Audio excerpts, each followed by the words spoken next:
Hello, I'm Gary Shotton, and I'm here to be a part of Inspiring Better Business IBB Talks. We're going to talk about patience and endurance. My dad was such a shining example to me. I didn't realize it at the time as much as when I now look back and just remember the stories of his life. And he was a farmer and rancher.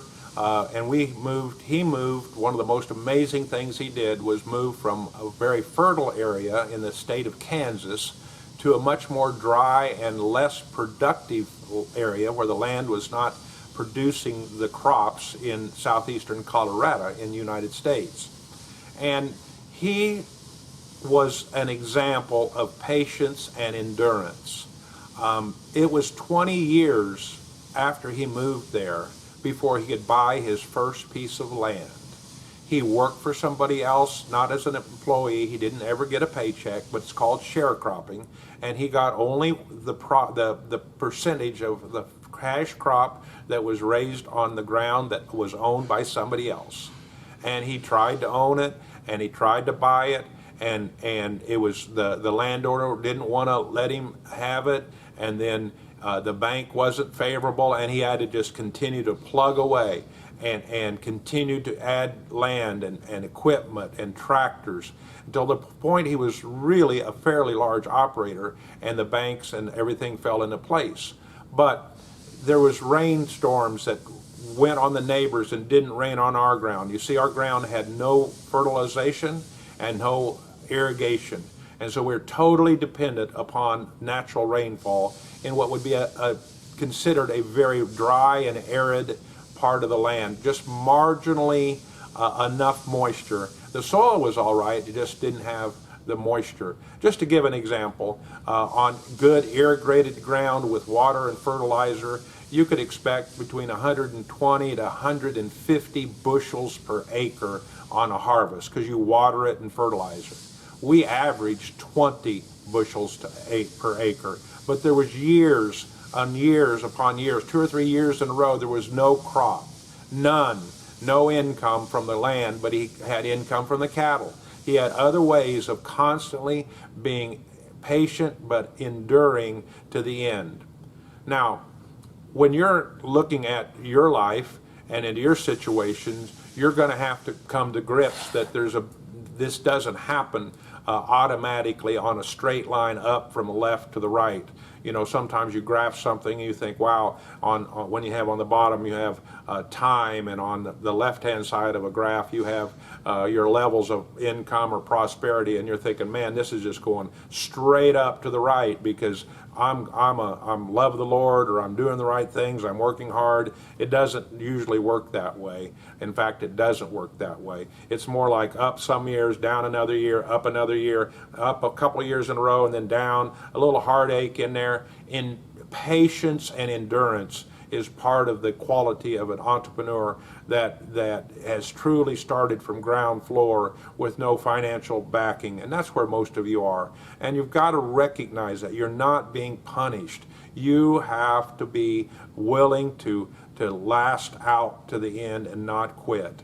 A good saying by a friend of mine that he read from somebody else, so I can't even give credit, but it said that Satan has no counterattack for patience. If you continue to be patient in what you're doing and consistently doing what you should do, then there's no way you can fail.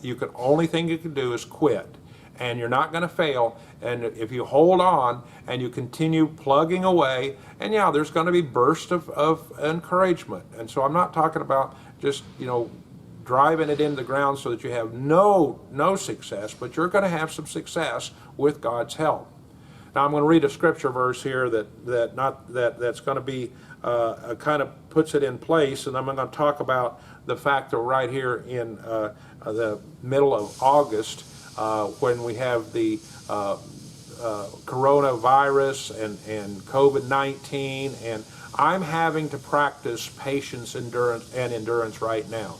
For the last 6 to 8 months, our income has been about 2/3 of what it should be, normally be. We've had to cut expenses. We've had to watch everything we spend. We're really working hard, to be honest, to break even. In other words, to not lose money, to just break even. We haven't had to lay off any employees. We hope not to. We don't think we're going to have to. But man, it's sharpening my business skills to no end.